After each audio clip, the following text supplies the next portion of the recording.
Tiste burje so bolj prijetne, kot pa burje v politiki. Sem tudi vas spremljal in sem celo en naslov videl, Hana držijo, ker ga ima nekje posnetka. Ne. Jaz sem se večkrat vprašal, kaj je meni tega treba sploh, da sem še v politiki in tako naprej. To se na dnevni bazi sprašujem. Jaz sem kar domov. Če bo kjera glava mogla paditi, ko smo prve dni zavljali, sem te prvi jaz, potem pa ti.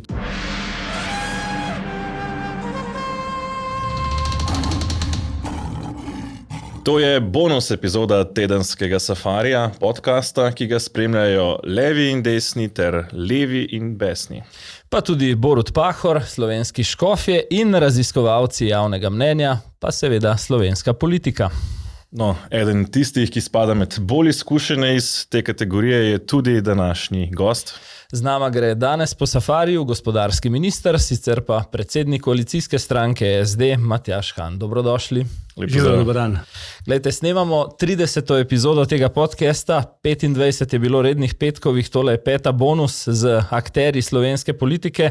Do zdaj sva imela v bistvu samo enega gosta, ki je dejansko rekel, da je že bil na pravem safariju. Ste vi že bili ali je tole na nek način prvič? Jaz sem prvič na takšnem safariju, realnem in nerealnem, tako da bi pa vprašal, sindikati ne gledajo te vdaje? Zakaj? Marsikdo gleda. Odvisno potem tudi od, odgovora, ampak šalo na stran. Bo divje, obljubljava samo tudi, to, da tudi bo divje. sindikati in gospodarstveniki in še marsikdo gleda. Ampak zdaj, če bi rekli safari kot tak ne, ampak neke vrste, lahko bi rekli, zasebni safari je tudi morda za slovensko politiko hrvaški otok Pag, kjer tako je znano, radi preživljate dopuste. Greste tja tudi po zimi? Absolutno. Ravno ta vikend sem bil z ženo. 50 let, več kot 50 let sem na tem otoku in v bistvu je to edina moja res tista pravi počitek med domačini, med prijatelji in seveda med mnogimi Slovenci. Zdaj brala sva, da je tam v sredini januarja burja tolkla okrog 200 km/h, potem tudi to doživite od tega pol stoletja sigurno že. No ja, ampak tiste burje so bolj prijetne, kot pa burje v politiki. A si je bilo treba kaj prevetriti misli? Bomo sicer še bolj natančno o aferi Spirit, ampak je nekako padla v ta zimski čas. Mislim, ne vem, kaj se dogaja socialdemokratom, ampak januar nam ni naklonjen. Zdaj, znano je, da na Pag ne hodite edini, ne, da se pogosto ob kozarcu dobrega vina in kakšni ribi radi srečujete slovenski politiki, tako z leve kot z desne. Zakaj recimo je to lažje na Pagu kot v Ljubljani? Mislim, ne vem, zakaj je težje za druge, za mene ni problem, ne v Ljubljani pa ne na Pagu. Zdaj, če ciljate na Franca Kanglerja, ki je tudi na Pagu, pa mnogi politiki, ki Mislim, da Andrej Vizjak iz SDS. Andrej Vizjak je, se mora reči, že nekaj časa, ga že par let nisem videl, drugače pa avgusta, on, bom rekel, na nek način prihaja na Pag. Hmen, bom rekel, na ta dopust prihaja, ne da dopust, na obisk prihaja tudi mnogi levi politiki, tako da v bistvu se tam imamo preprosto fajn. Zdaj, slišal sem vas tudi v medijih, mislim, da ste bili pri Marcelu, da ste se nekako pohecali, da vas imajo celo v stranki za njeno neko desno, bolj pragmatično krilo. Kako gledate vi sami, recimo, ko vam da kdo to oznako, da ste v narekovajih desničar znotraj SD? Mislim, meni seveda očitajo, bom rekel, jaz sem si sam nadel to ime, da se razume. Meni očitajo bolj ta pragmatizem, čeprav jaz pragmatizem vidim v politiki čist drugače, kot ga vidijo nekateri, ki mi pač to etiketo devajo. Če kaj je politika tista, ki mora sprejemati neke kompromise, neke dogovore, neke pogovore, ker noben, hvala Bogu, nima te absolutne moči, da bi lahko sam eden sprejemal neke odločitve. In se mi zdi, da je treba včasih tudi med delodajalci, med sindikati, med civilno družbo sprejemati odločitve. In če je to na nek način pragmatizem, sem jaz potem pragmatik. Bi se strinjali, da ima tudi največja vladna stranka v tem mandatu, govorimo o Svobodi, neke težave s tem pragmatizmom, da bolj gradi na neki drugi politični poziciji, recimo? Niti ne bi rekel, da ima samo ona, ogromno ljudi ima s tem na nek način probleme, ampak Jaz vendarle od leta 2004 sem v državni politiki, prej sem bil tudi na lokalni ravni, od leta 1998 šel čez vse silne volitve, ko je stranka bila, bom rekel, zmagovalna, pa ko je imela, bom rekel, glih, da je prišla v parlament. In jaz sem s tem svojim razmišljanjem, ki temelji na dogovoru, zmeraj uspel. In temu bom tudi nadaljeval to mojo pot, tudi zdaj, ko imam pomembno funkcijo biti predsednik stranke, ker se mi zdi, da jaz sem to dokazal, eni pa samo govorijo, kako je treba med sabo sodelovati. Zdaj, če spadate vi v to bolj pragmatično krilo, v kakšnem odnosu ste pa recimo v narekovajih z levim krilom vaše stranke, recimo v vaši koalicijski partnerici Levici se je ostro izkrilo recimo med njihovim levim krilom in preostankom stranke, kako je to pri vas? Ne, jaz moram reči, da se v kar nekaj merah strinjam seveda z nekaterimi pogledi, ki jih ima Levica. Ne nazadnje z mesecem smo, bom rekel, nazadnje se strinjala pri tem medijskem podjetju v Škofji Loki, ker seveda jaz se zavedam, da neki so številke ekonomija, neki je pa, bom rekel, ta družbena odgovornost nekaterih podjetij. Tako da imamo nekatere poglede podobne. Pomembno pa je, da tiste poglede, ki jih pač imamo ali pa ki jih imam, jih lahko tudi potem v življenju speleš v realnem življenju. In tega je absolutno premalo v politiki.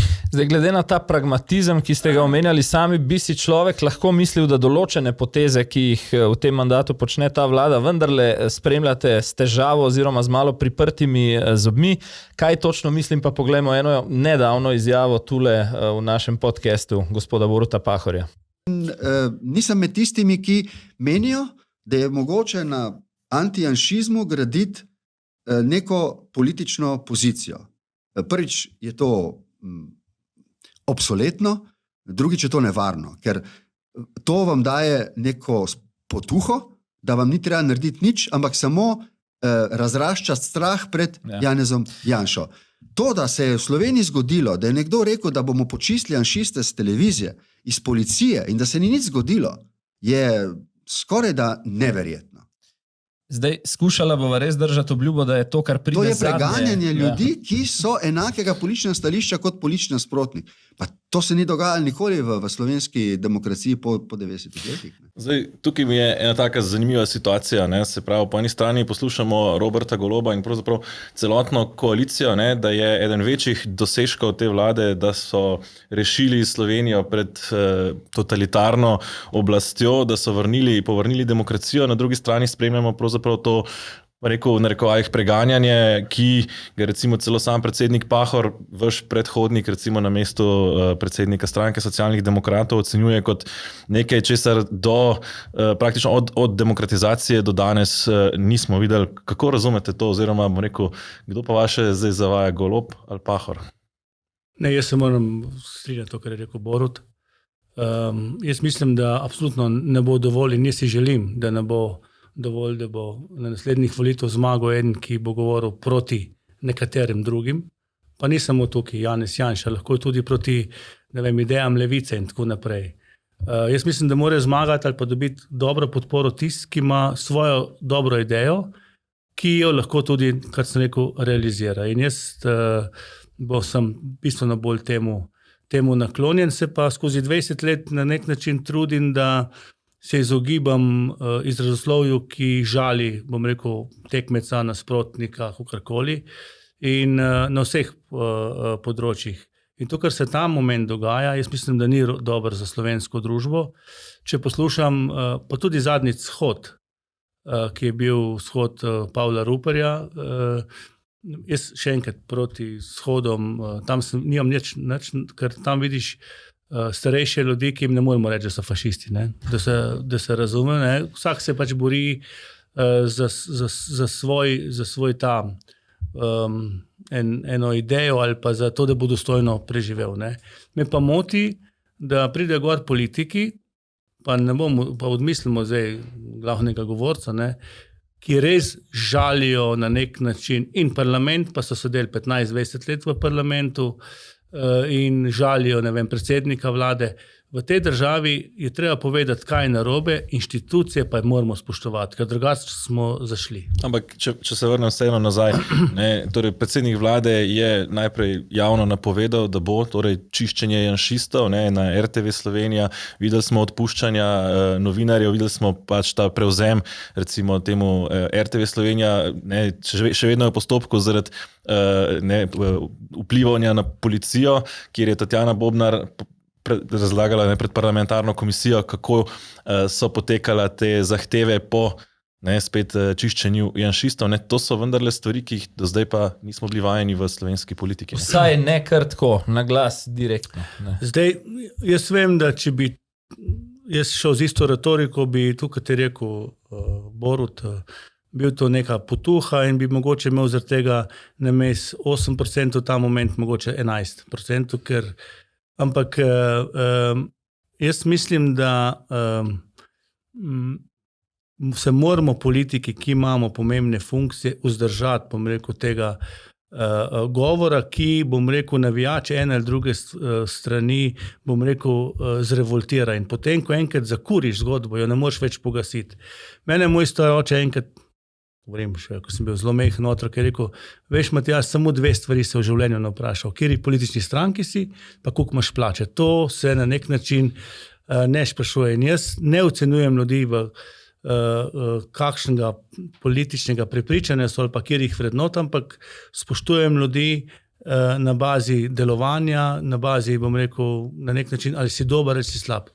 Zdaj bom zelo banaliziral, ampak na pogrebu, jaz sem večkrat na pogrebih, vse ne govorijo, kaj si vse naredil dobrega, ampak samo ti se na koncu vprašamo, ali si bil dober človek, ali si bil pa slab človek. Glede... Samo še to izvol. Imate pol težave biti v taki vladi, oziroma kako gledate na to situacijo, ker imamo premierja, ki pravzaprav ima s tem več kot očitno težave. Jaz sem v vladi, ker sem koalicijski partner in ker želim nekatere stvari spremeniti. Govorim vsebinsko. Nisem pa član Svobode, pa nisem član Levice. In jaz bom se trudil, da bom na nek način za svojim delovanjem bil na nek spoštljiv tudi do partnerjev. Ko se je pa treba skregati za partnerji, glede ne vem, kakšnega zakona, kakšne ideje, sem pa pripravljen se skregati, ampak na drugačen način, kot se zdaj kregamo, s tem, da ljudi žalimo. Jaz sem leta 2004 prišel v politiko, kjer je bil moj šef Miran Potrč. Ker sem 2 leti bil tiho v državnem zboru, ker sem imel preveliko spoštovanje do vsega, ker enostavno smo se tudi mlajši takrat učili. Ampak jaz se ne spomnim, potem so bili Rupar pa takšni s tistimi izjavami, ampak kasneje, se ne spomnim, da smo na nek način tekmovali v tem, da smo žalili ljudi, ampak smo tekmovali v tem in preprečevali za svojimi pogledi, za vlaganjem amandmaji in pa predvsem za strokovnimi razpravami, kako je nek zakon dober ali pa slab. Glejte, ko ste rekel o dobrem in o slabem, tale primer. Gremo recimo 3 tedne nazaj, malo več v 30. januar letos, na N1 je bila taka naslovnica. Presenečenje v državnem zboru, tudi 3 poslanci SD za ovadbo in odvzem pooblastil, verjetno veste, o čem govorim.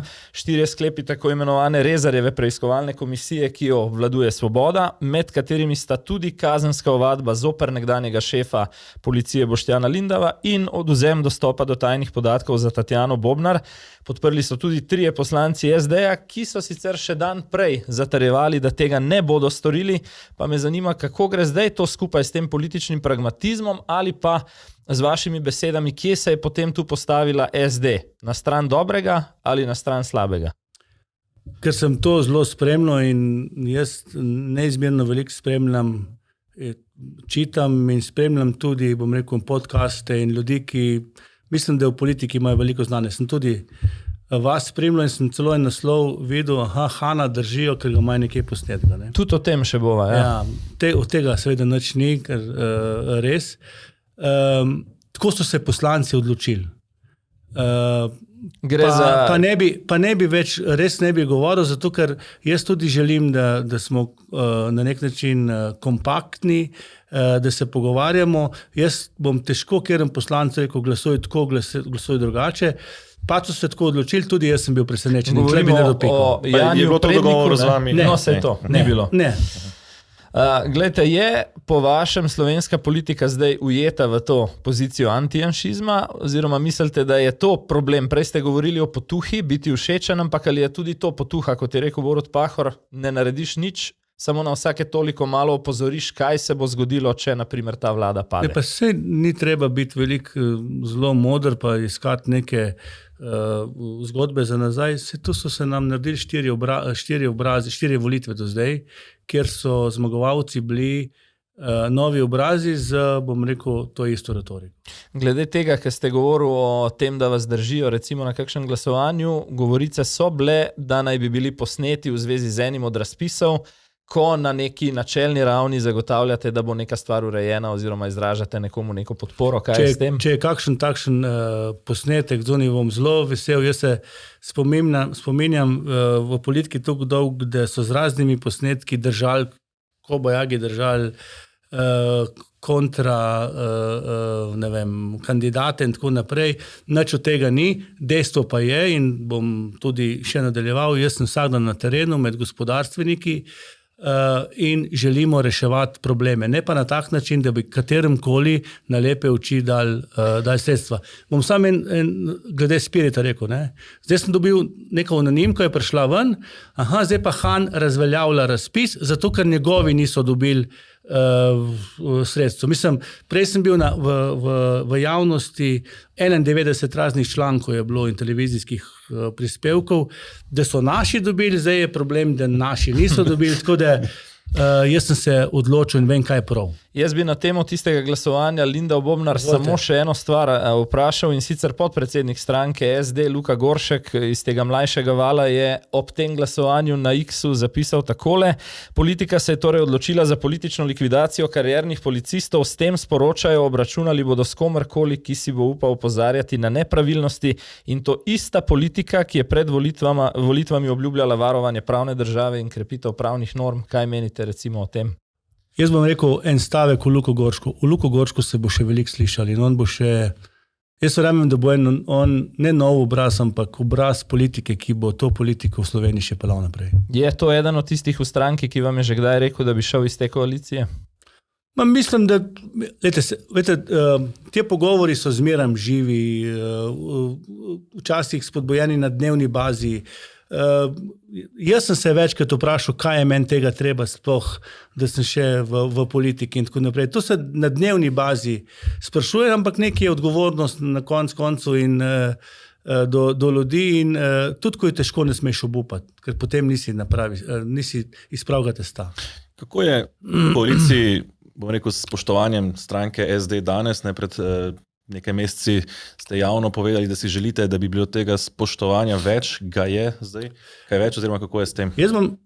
Mogoče vas bo presenetilo, jaz imam za predsednikom vlade relativno zelo dober odnos in ga ocenjujem kot dobrega človeka.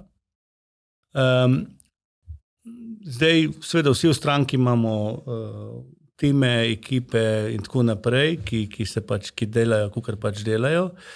Včasih, in moja to beseda okoli spoštovanja je šla v tej smeri, da mogoče nas, ki imamo izkušnje že več kot 30 let v tej slovenski politiki, mogoče kdaj ne poslušajo pri kakšni politični odločitvi. Predvsem me pa ena stvar zelo moti. Nasploh v življenju, v politiki pa sploh v zadnjem obdobju. Da ni se začel za letom 2022 nova država. Ta država obstaja že kar nekaj časa in tej državi so se kar nekaj stvari dobre naredile, ker drugače ne bi bili v Evropski skupnosti, ne bi bili dosegli vse to, kar smo dosegli. Brez socialnih demokratov ne bi bilo minimalne plače, zakon o minimalni plači smo na nek način mi sforsirali, ne bi bilo ekonomsko-socialnega sveta in neke stvari smo naredili. Nismo vse naredili idealno, ampak vendarle je treba dati nekaterim posameznim strankom, posameznikom tudi neko priznanje, da je bilo v tistih momentih, ko so sprejemali odločitve, to prav in dobro za državo. Zdaj, včasih se zdi, da pravzaprav določene afere, ki pridejo ven vsaj časovno, morda sovpadajo z posameznimi momenti, ne, recimo afera Spirit je dobesedno sovpadla recimo s to vašo izjavo o spoštovanju, ne, vsakič ali pa večkrat, ko se recimo socialni demokrati postavite morda nekoliko bolj odločno v koaliciji, izbruhne kakšna afera, vidite tukaj kakšno povezavo med tem, oziroma se dogaja recimo, da se v zakulisju te stvari pač pripravljajo kot pritisk na vas? Jaz vedem, da se politika velikokrat zateče, ko naredi kakšno napako ali pa zateče, aha, to je pa zarota, to so mi pa naredili, ne vem, nasprotniki in tako naprej. In vem, da je bilo to zelo, da je to tak odgovor prikladen, ne, in s tem rešiš in odbiješ stvari, ne. Pri Spiritu bom jaz iskreno povedal, pa sem povedal tudi že, se je storila napaka. Ta podjetje Von Horvat, od tega podjetja, enostavno ne bi smeli dobiti pozitivnega sklepa. In ne verjamem, da nam je to kdo nastavil, ampak je to zadeva, ki se ne bi smela narediti, zato je potem Spirit, ko je bil medijska objava, tako je zadevo razveljavil, dal tudi prijavo na policijo. Seveda pa potem lahko rečemo, da politika izkoristi in tako naprej, ampak če tega ne bi bilo, bi težko kontra politika izkoristila zadeve. Zato jaz raje vidim, kaj lahko kot minister takoj spremenim, popravim in gremo na nek način naprej.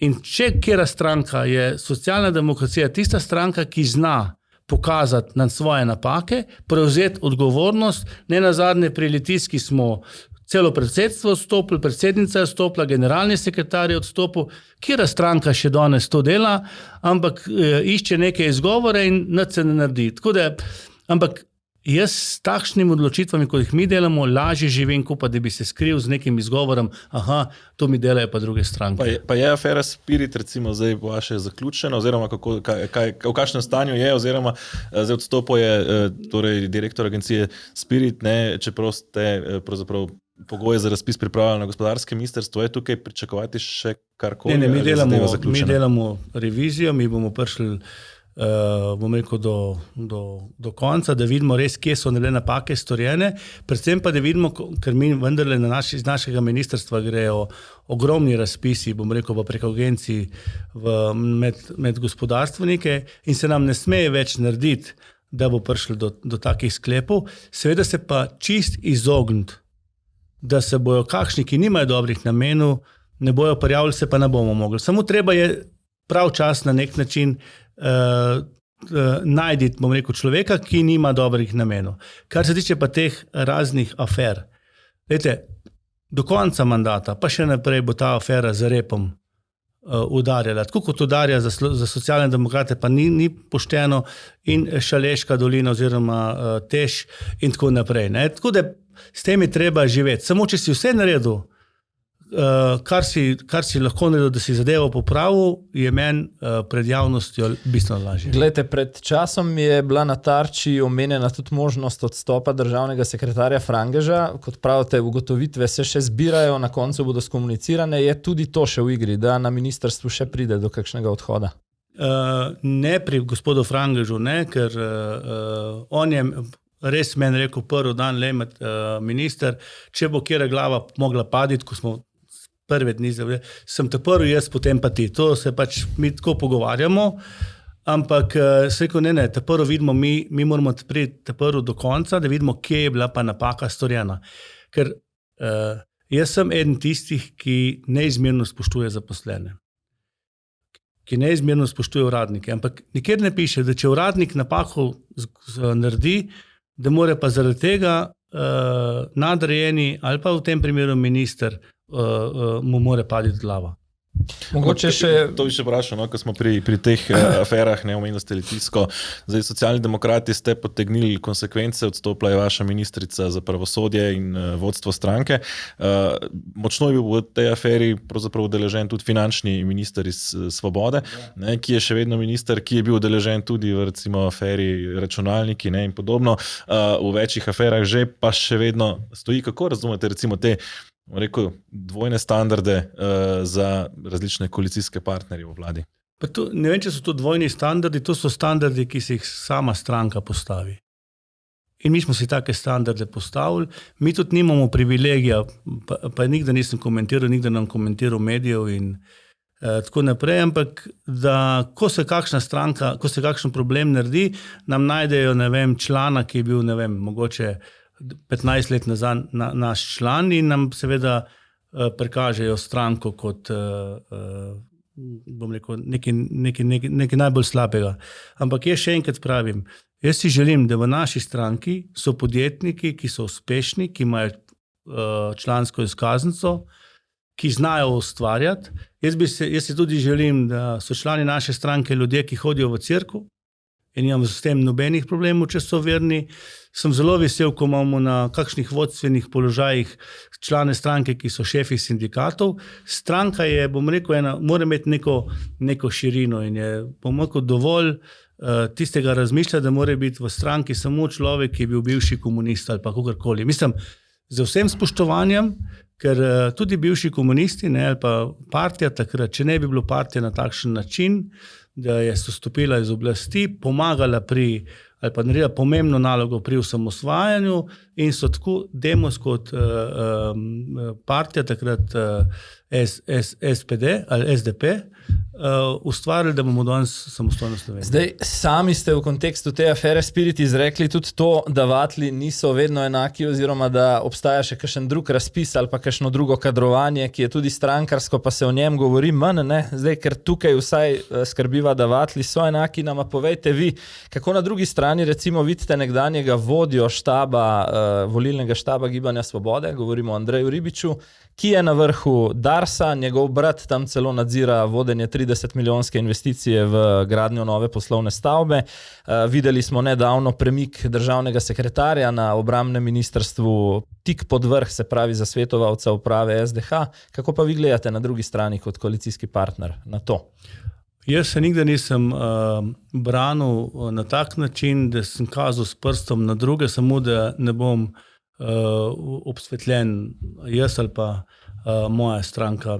Če so se tako odločili in če je za njih ok, je potem v redu. Tako da jaz ta moment res se trudim, da gledam predvsem ravnanje sebe, ravnanje mojih kolegov, ministrov in pa poslancev socialnih demokratov in to je moja naloga. Zdaj pa pri kadrovskih zadevah v tej vladi mi nismo sodelovali, na začetku smo se tudi tako odločili in moram reči, da mi ni žal, zato ker imamo vsaj eno fronto zaprto, da ne bojo rekli, da smo socialni demokrati zmeraj v vladi samo zaradi kadrovskih zadev. Ko je govora o koaliciji, delujete na ta način kot zdaj precej pomirjujoče, ne? In zdi se, da je tudi premier Golob precej prepričan o trdnosti koalicije v tem zadnjem predvolilnem letu, pa poglejmo eno izjavo.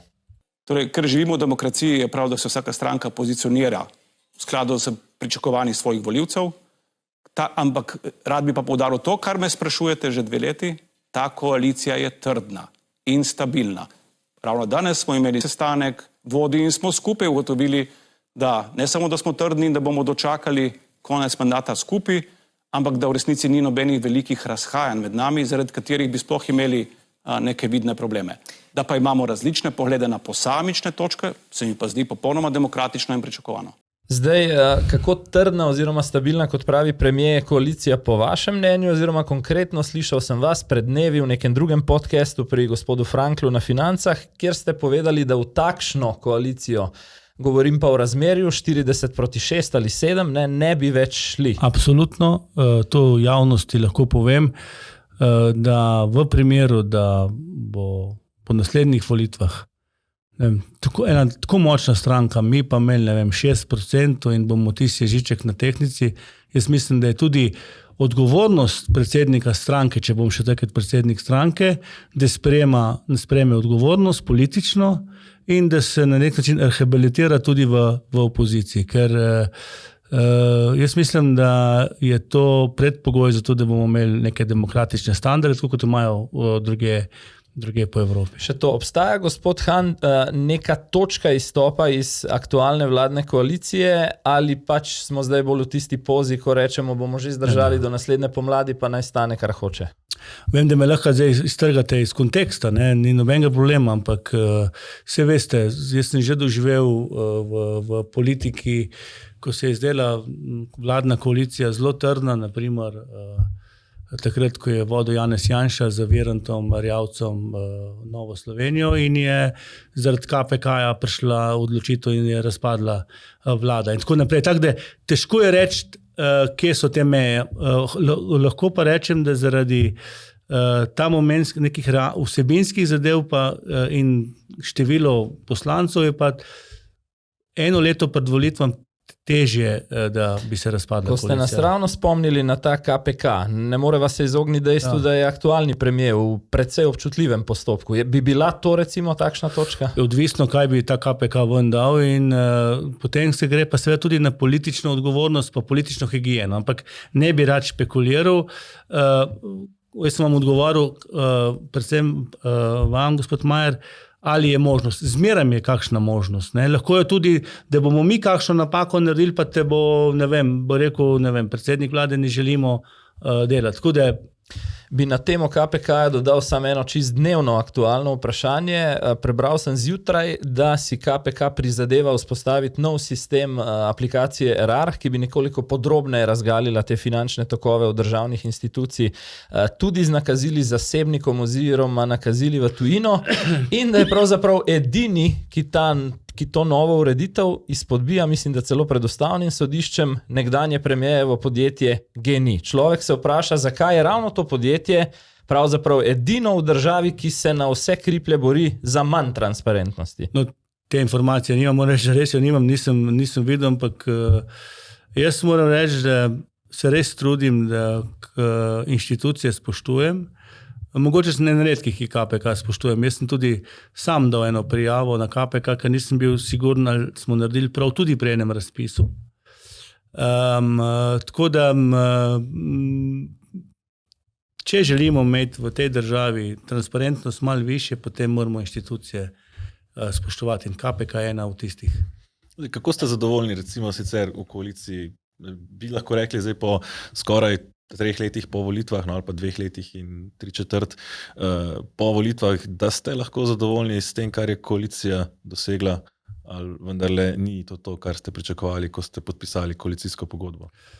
No, jaz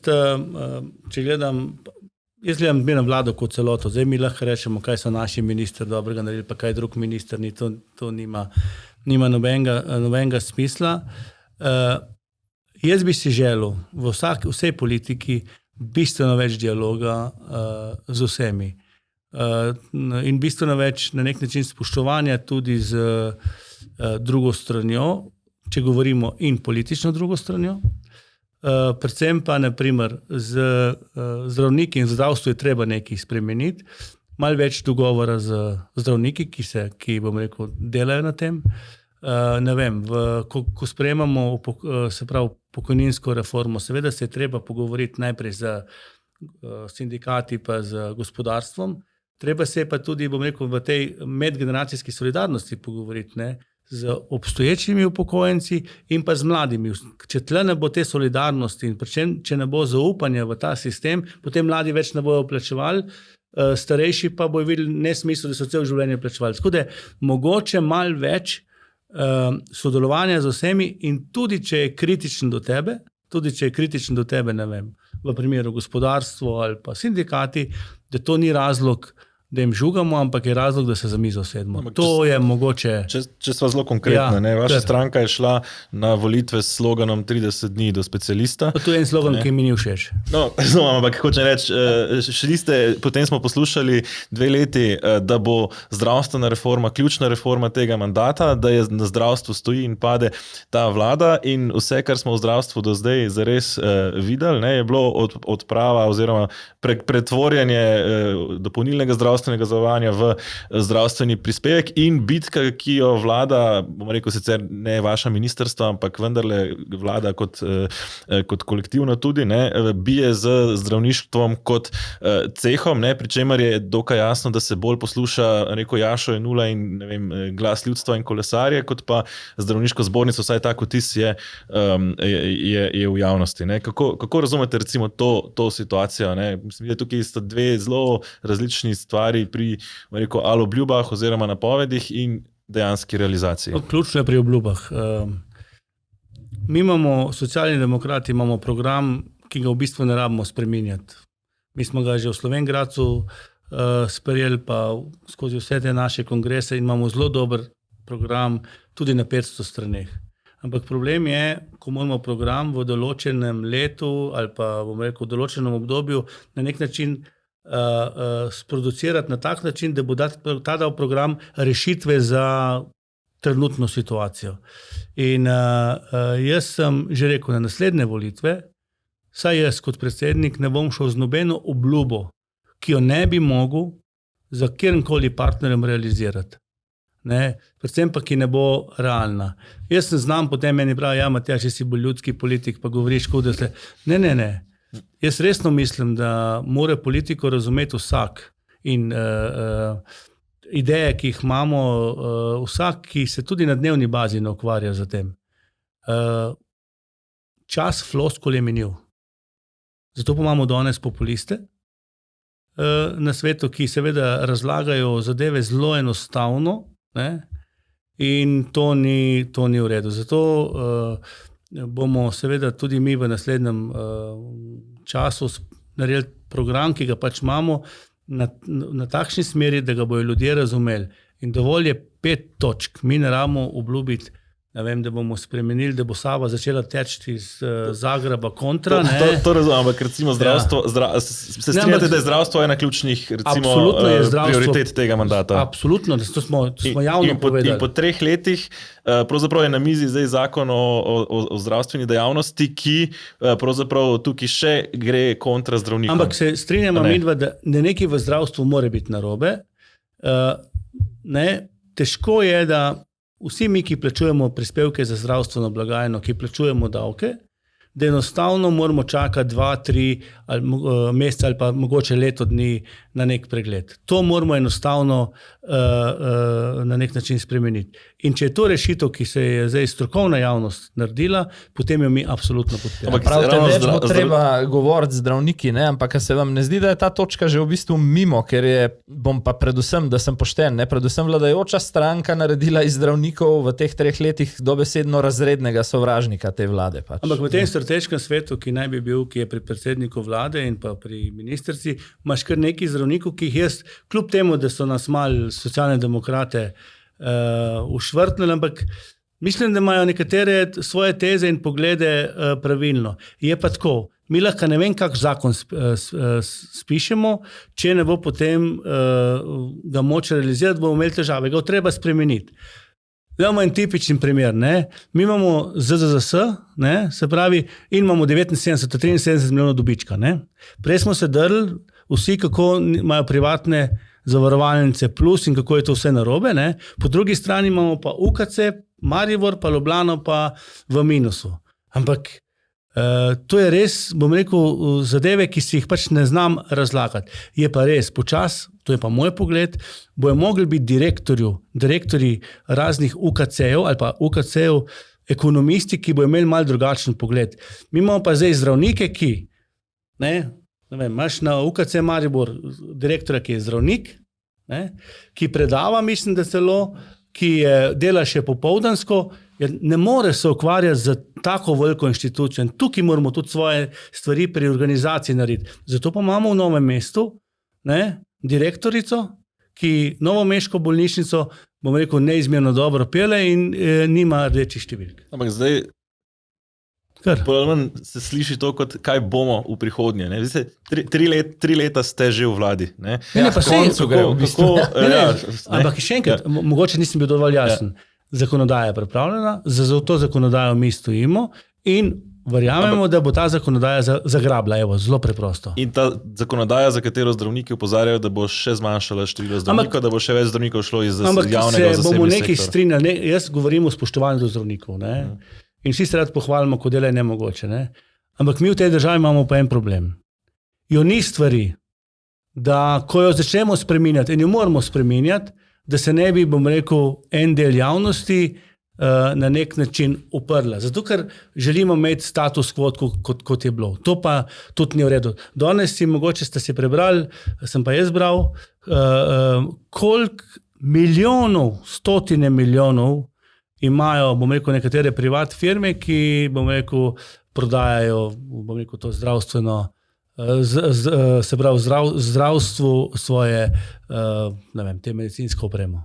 Ampak s tem zdravniki nimajo, ne? Ampak, če neš, to je druga zgodba. Se strinjam, ampak še enkrat, jaz mislim, da je treba vendarle zdaj dati prostor te rešitvi in potem bomo videli, kaj se bo naredilo. Če gremo širše na delo te vlade, vidim še nekaj absurdnih stvari. Recimo pravijo, da ima zgodovina precej zanimiv smisel za humor, ne, Posus Patrio. 700 milijonski Posus Patrio, za razliko od tistih iz časov Janeza Janše, bomo zdaj, kolikor je znano, kupovali brez oborožitvenih postaj, potem se bo s tem v Sloveniji ukvarjalo podjetje, ki je imelo do zdaj precej majhen letni promet in dobesedno to največja stvar, ki se jim je v poslovni zgodovini zgodila, bo posel z državo. Druga stvar, omenil ste sam, neodvisnost institucij.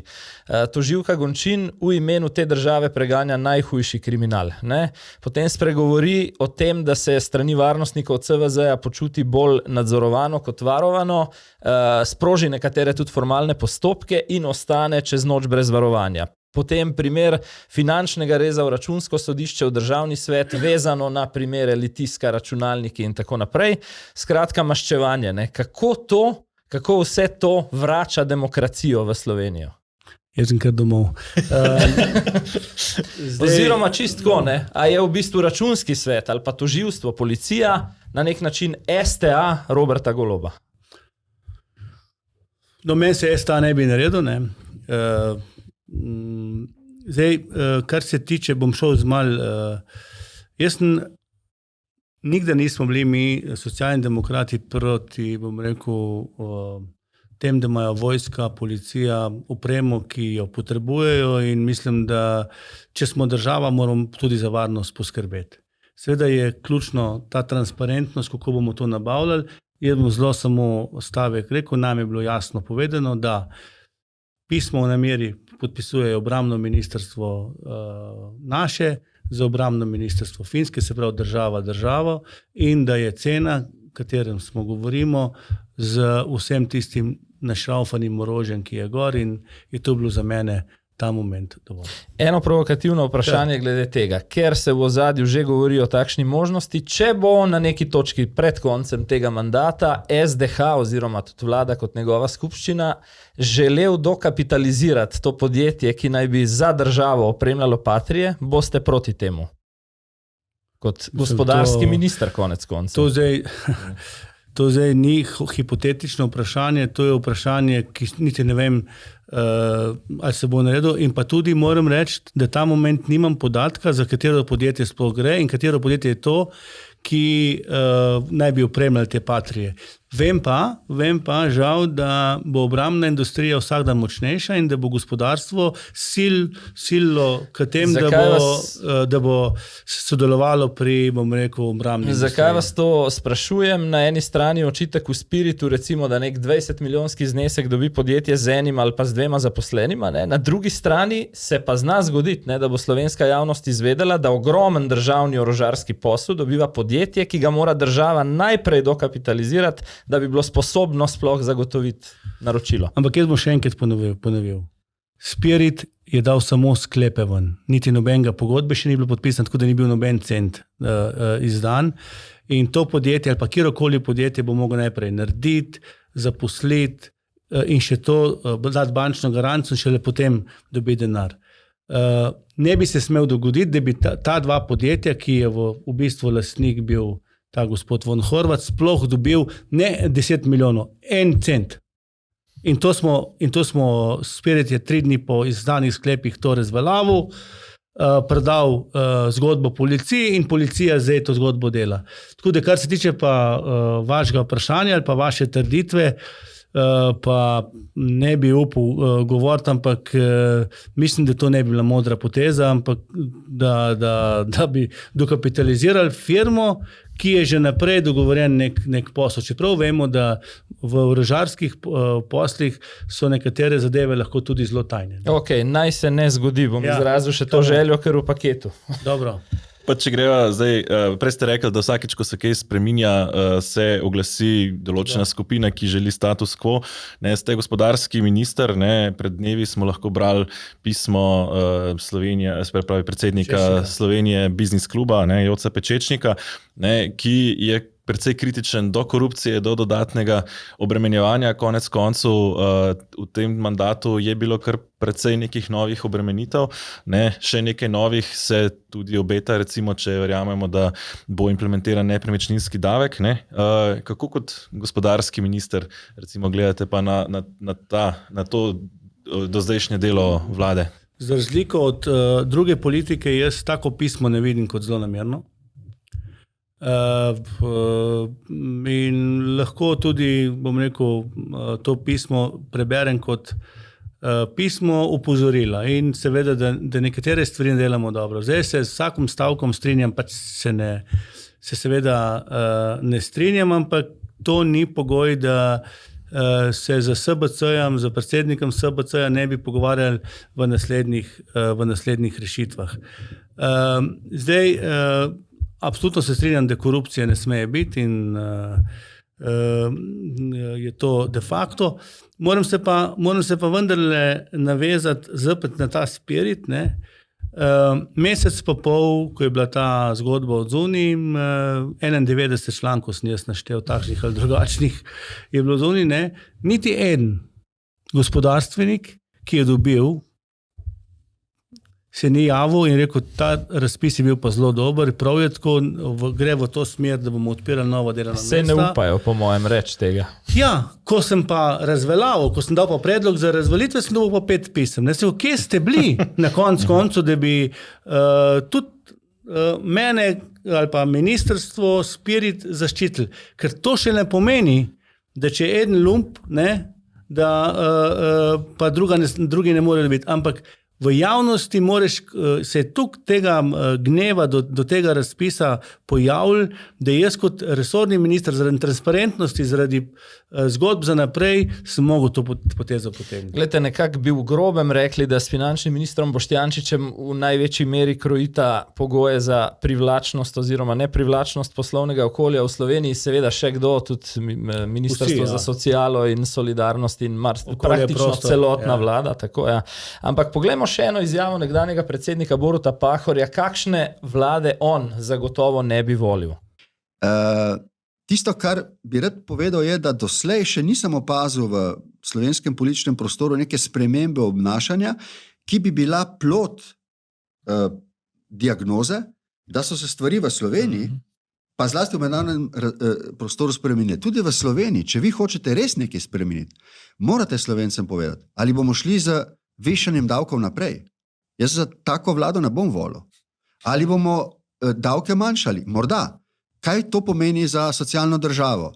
Ali smo sposobni narediti konkurenčnost? Mislim, konkurenčne recimo elemente socialne države, zdravstveni sistem, recimo kvalitetnejši šolski sistem, kako bi lahko zmanjšali uradništvo? Jaz mislim, da nekaj, kar se vidi v tujini, ni morda za vred stran.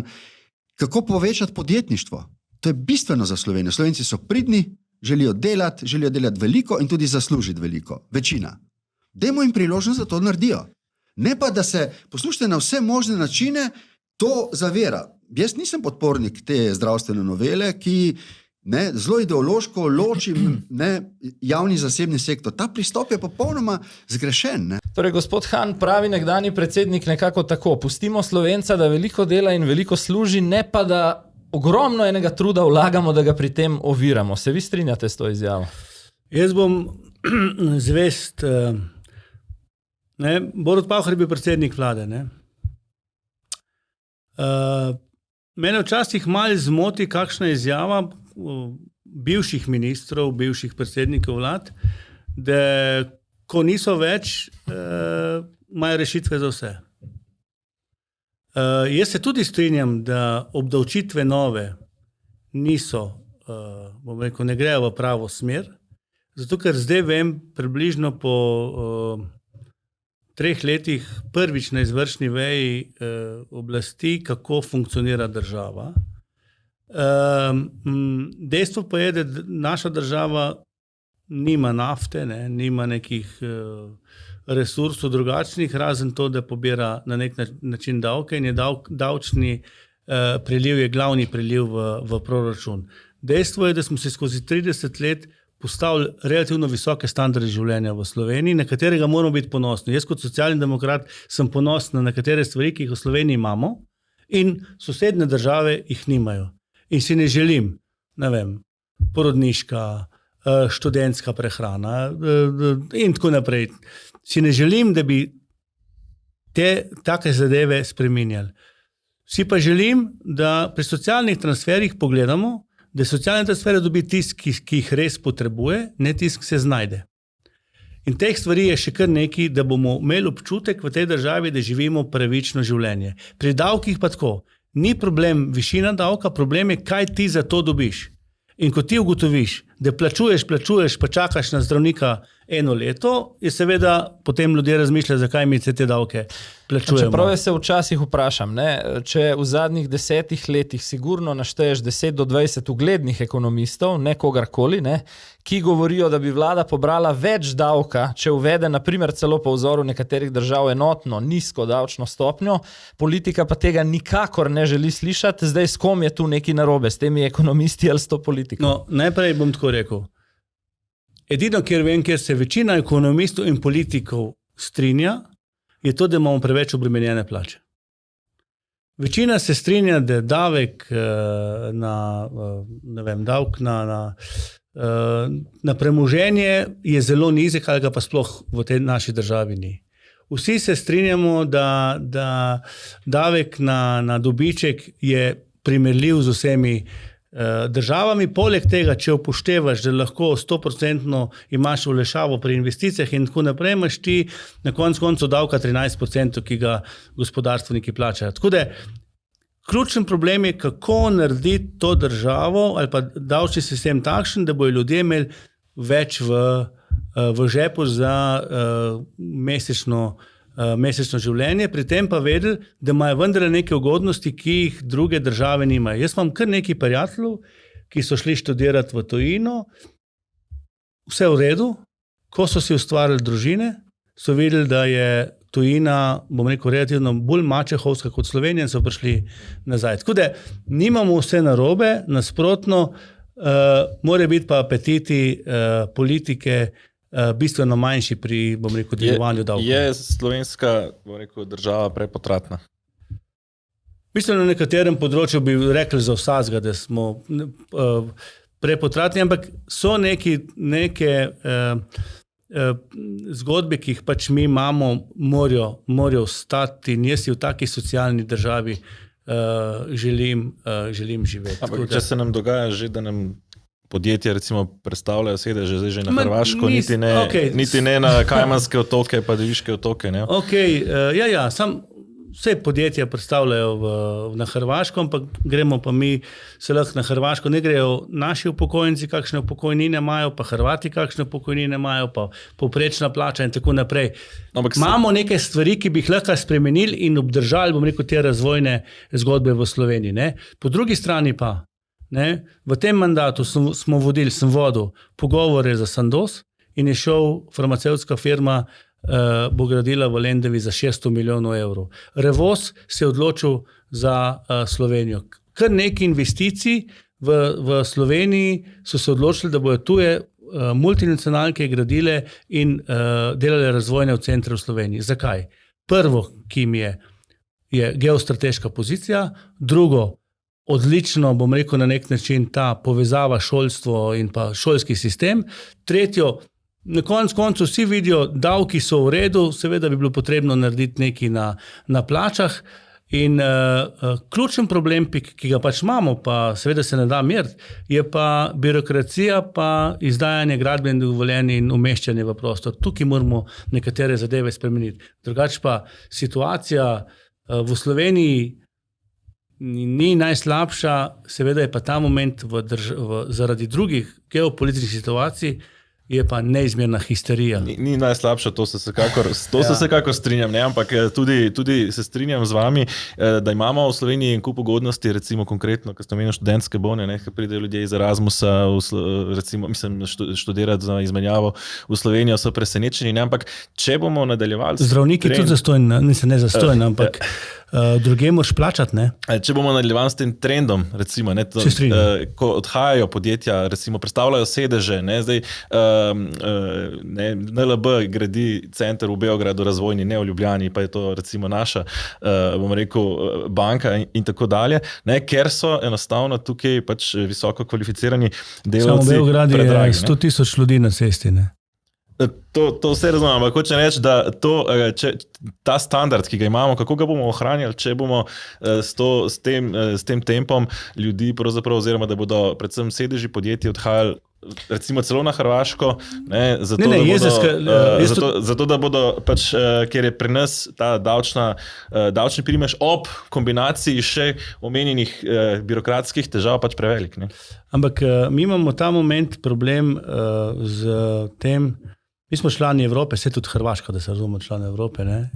Ampak to, kar je Evropa v zadnjem obdobju naredila v zadnjih 7-8 letih, je katastrofa. In nas prehitevajo Amerikanci, nas prehitevajo Kitajci in mi smo na tem področju naredili samo reguliramo, potem pride v Sloveniji, potem pridemo, se pravi, implementiramo razne direktive, damo še malo gasa, še zakompliciramo tisto, kar so že v Evropi zakomplicirali in tukaj imamo mi na nek način problem. Ampak tukaj ste...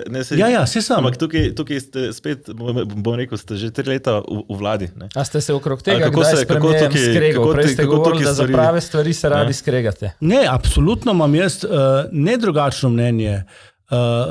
Jaz včasih mislim, da nekatere zadeve niso potrebne narediti. Predvsem me pa ena stvar moti pri vseh politikih. Če eden naredi napako, ne vem, smo naredili, je tale dol v Šuštar imel tisto podjetje in je pač, kar jaz ne odobravam, imel problem z zaposlenimi, ne. Mi smo šli takoj spremeniti zakon s tem, da smo, se pravi, štempljanje, ne. Nobene potrebe ni pri tem, kaznujemo tistega, ki je pač to naredil in pustimo teh 99% gospodarstva, ki je pošteno namer. Vse boste meni isto rekli, vse v spiritu bo isto, ne? Ne, sem tukaj je drugo. Tukaj je vendarle moram gledati jaz evropski denar, ki mora biti na nek način transparentno porabljen, predvsem pa mora imeti vizijo zaposlenosti. Vas bom drugače vprašal.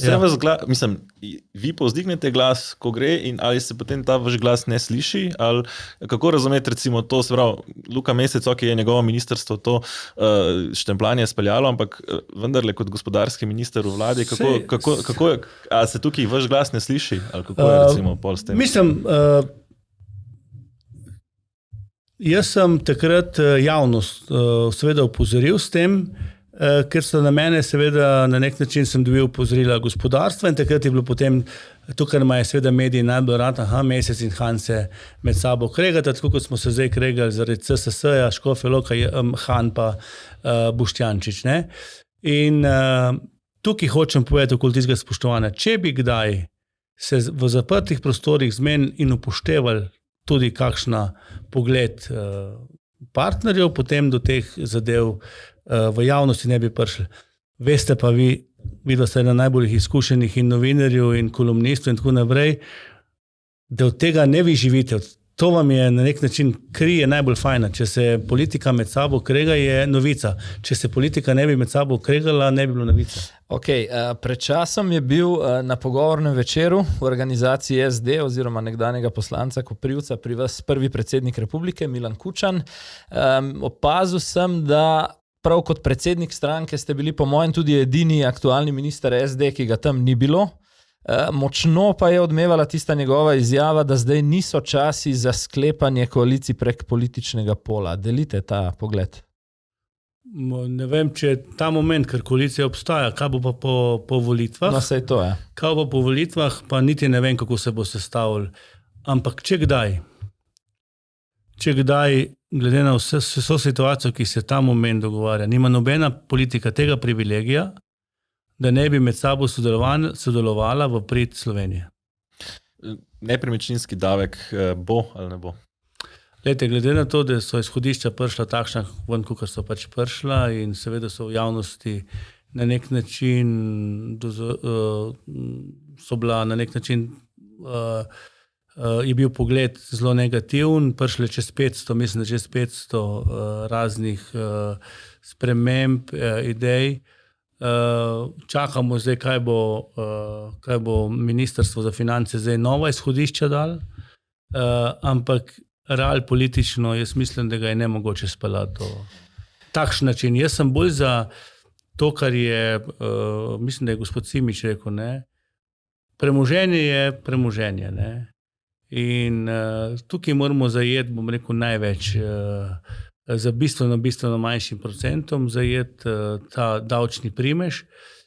S tem bojo vsi imeli občutek, da pravično plačujejo davke, seveda zato morajo dobiti dobre javne usluge in mislim pa, da ta zakon ne gre v to smer. Tako da realno je zelo težko, da bi bil ta zakon sprejet. Še ena aktualna zadeva, ste med politiki, ki se ne vtika v delo medijev ali pa komentira posameznih zapisov novinarjev, vedno manj vas je takih, zato poklon, ne? Čeprav še par let nazaj bi rekel, da ni treba hvaliti politika, zato danes že skoraj je. Ne? Medijski zakon, za katerega Dejan Verčič pravi takole, je zastarel, škodljiv in nepotreben, zdi pa se, morda je to celo najhujši očitek, da je napisan zaradi prijateljskega deljenja denarja našim in nagajanja njihovim. Kaj pravite? Bo to šlo skozi, ne bo šlo skozi? Mi zdaj zakon je prvo obravnavo dal skozi. Mi imamo tudi naš resor in tudi stranka bo predlagala amandma ali pa dogovor, da tudi finančno medijem na nek način pomagamo prek, bom rekel, raznih razpisov. Zakaj? Jaz medijo res ne bom komentiral, jaz že ne pustim na našem ministrstvu, da bi dali popravek. Pa mi včasih boli, kaj je možno, kaj preberemo vse ali pa v stranki in bi s popravkom mogoče rešil, ampak vem, da s tem na nek način ne bom nič dosegel. Mediji morajo biti na nek način financiran, ker če bojo financiran in če boste kvalitetni novinarji normalno plačan, potem se noben ne bo postavljal na nobeno stran in bo pač zelo objektivno poročal o nastali situaciji. Seveda imamo pa vsi neko prepričanje, ki ga pač imamo. Tako da nisem gospod Verčič, tudi gospod Milosavljević je pač povedal. Tako da tukaj moramo biti zelo previden. Mediji so seveda naše ogledalo, včasih v tem ogledalu zgledamo grdo, včasih pa premalo, da je pa lepo. No. Zdaj, govorili ste že o tem sodelovanju, nesodelovanju. Kako v bistvu gledate na pozicijo stranke ali pa kako nameravate postaviti stranko v kampanji pred volitvami? Kako pokazati razliko do Svobode, do Levice v kampanji? Jaz bom želel pokazati razliko od vseh strank, v tem, da tisto, kar govorim, res tudi živim. In v politiki, enima je zdaj napisan, kako je treba sodelovati, zdaj so se spomnili, kako je treba sodelovati. Jaz sodelujem od leta 2004 v politiki, ker sem tako v politiko prišel. Tudi takrat je bila, če se spomnite, tisti dogovor med Socialnimi demokrati pa vlado Janeza Janša, kjer smo skupaj zakone, to je bilo partnerstvo za razvoj, ne? Pa so takrat nekateri politiki LDS-a, ki so danes zelo glasni, rekli, kakšni smo mi, to neki nemogoči in tako naprej. Danes so pa vsi spremenili malo barve in malo poglede. Jaz nisem nikdar spremenil svojega pogleda. Jaz sem bil socialni demokrat.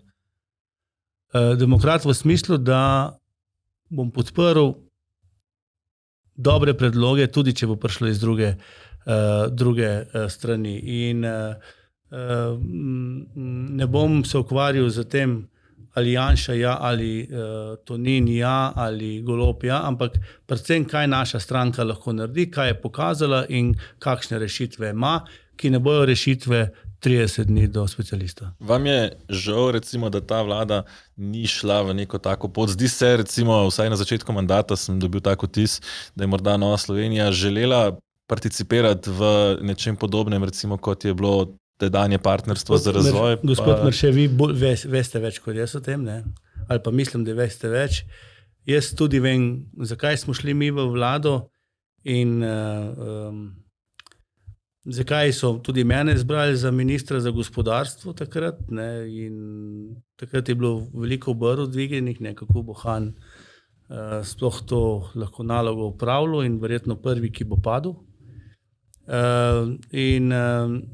NSE sem jaz skozi videl kot neko rezervna zgodba v to, da vskoči v vlado, ampak verjetno se ni na koncu šlo. Še na tole si me spomnil, Peter, se vi spomnite iz 2022, iz kampanje enega stavka od predsednika vlade Goloba, gradili bomo malo levo, malo desno, se spomnite tega? Se spomnim, ja. A imate 3 leta kasneje kakršenkoli komentar na to misel?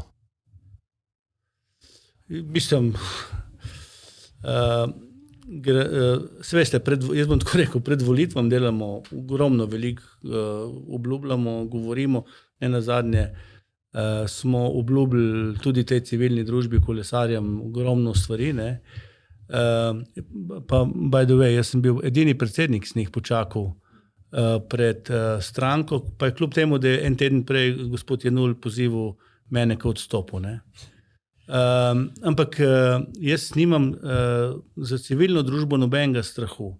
Vem pa eno stvar, civilna družba je zelo pomembna, da ti postavi ogledalo, ampak zadeve se sprejemajo v parlamentu in na vladi, zato greš na volitve, zato ti lahko tudi brke narišejo in potem v času volitev prebereš vse najslabše, ampak si sprejel neko odgovornost. In brez sodelovanja ne bo šlo, zato pa manj obljubljati, pa več narediti. Še privatno za konec, znani ste potem, tudi to smo prebrali, da zelo zgodaj vstanete, menda vsak dan ob 4:30 zjutraj, moram reči, da se nama s kolegom to zdi kar brutalno.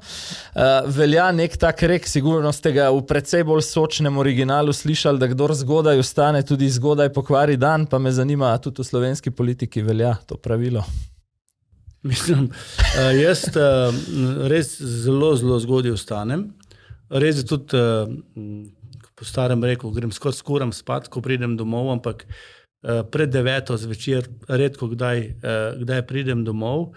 Ampak jaz še nisem obupal nad slovensko politiko. Sem pa eno stvar rekel.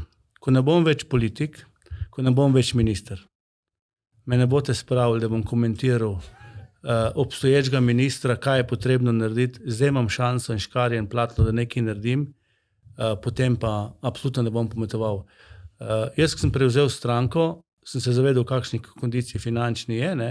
Eni zdaj rečejo, da pač nisem spremenil, nič se ni spremenil. Ja, veliko se je spremenil. Mi ta moment lahko pogledamo vse moči, ker smo obveznosti svoje plačali. Prej pa, če sem jaz dolžen, ne morem pametovati Slovencem, kaj ne naredijo.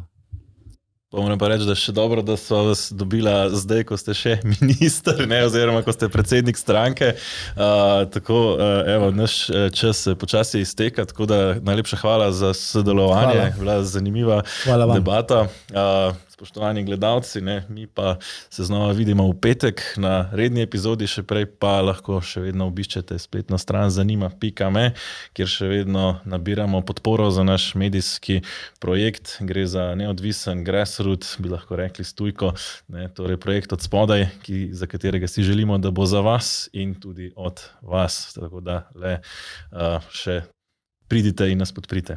Najlepša hvala za podporo na naših družbenih omrežjih. Še naprej nam pošiljate svoje komentarje preko vseh platform. Bomo zelo veseli vaših mnenj in nasvidenje že v petek.